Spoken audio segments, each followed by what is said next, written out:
চলুন বন্ধুরা, আজ একটা দারুণ টিফিন করেছি। এটা আমাদের খুব প্রিয়। মুড়ি, মটর আলুর একটা সিম্পল করে তরকারি, আর শশা কুচিয়ে নিয়েছি একদম জিরে জিরে করে।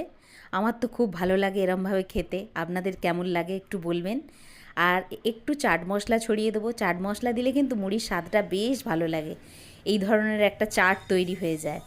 চাট মশলা ছড়িয়ে দিলাম, আর লেবুর রস তো দিতেই হবে, চাটপাটা হয়ে যাবে। একটু কাঁচা লঙ্কা, যেহেতু আমি ঝাল ভালোবাসি, একটু বিট লবণ, আর ঝুড়ি ভাজা, আর সব শেষে পেঁয়াজ কুচো। ব্যাস জমে গেল পুরো। গুড মর্নিং, সুপ্রভাত বন্ধুরা। সকাল সকাল চলে এলাম আপনাদের সঙ্গে কথা বলতে। আজকে আমি তো উঠেছি 5টায়, কিন্তু হলে কি হবে, এত কাজ ছিল। সমস্ত কাজ সেরে বিশেষ করে ফেসবুকে পোস্ট দেওয়া, ওটা তো টাইমলি করতেই হবে। তাও আমার প্রত্যেক দিনই 5-10 মিনিট এদিক ওদিক হয়ে যায়।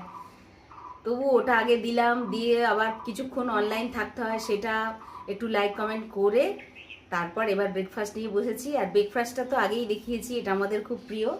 এবার নিয়ে খেয়ে নিই চটপট, এই যে। আর আপনারা কে কে ব্রেকফাস্টে কী পছন্দ করেন অবশ্যই কমেন্ট করে জানাবেন। এখন আমি খেয়ে নিই, আর ভিডিওটা এখানেই শেষ করছি। সবাই ভালো থাকবেন, সুস্থ থাকবেন, আর সাবধানে থাকবেন। টাটা।